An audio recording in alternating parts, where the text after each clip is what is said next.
Bugün travma sonrası stres bozukluğundan danışırıq. PTSR.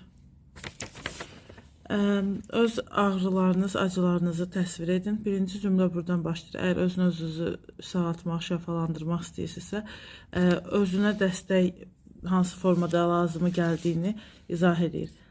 Rəsm çəkmə qabiliyyətiniz yox. Burada əsas öz travmanızı hansı şəkildə ifadə etməyinizdir. Şuuraltıdan xarici dünyaya doğru materialini mir. Öz hisslərinizə imkan verin ki, vərəqə köçürülsün. Həmişə yazmaq deyirlər də yaxşı bir şeydir. Yüklənəndə, təzyiq eləyəndə jurnaling deyirlər o metoda, səhv eləmirəmsə.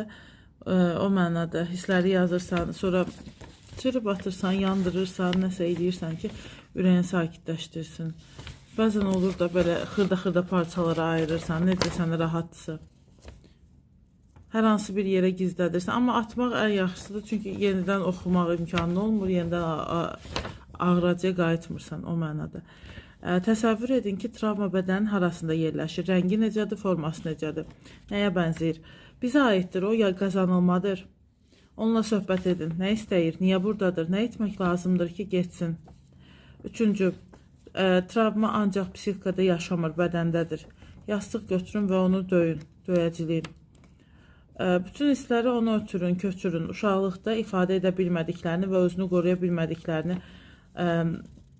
məsələn, ağlama, yekə kişisən, qızsan, bəyəm, niyə ağlayırsan, hər hansı bir yıxılanda ya nəsə olanda, uşaq özünü narahat hiss eləyəndə adətən atalar tərəfindən istifadə olunan cümlələrdir. Bəzən elə yaşlılar tərəfdən, nənə baba tərəfindən də istifadə oluna bilər, ya başqa bir orada bulunan hər hansı bir başqa adam tərəfindən.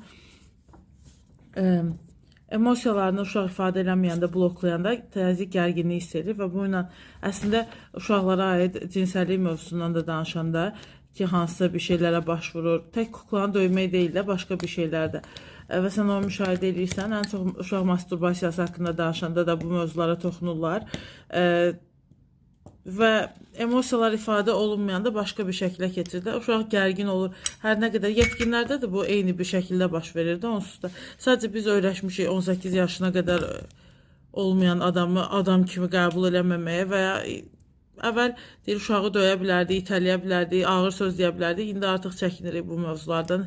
Hər yerdə biz uşaqları üfürə-üfürə yanaşırıq. Müasir yanaşma metodika bu şəkildədir.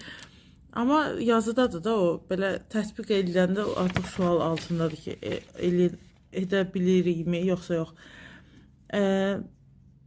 Bəzi adamlar, bəzi ailələr, bəzi yetkinlər, bəzi valideynlər icazə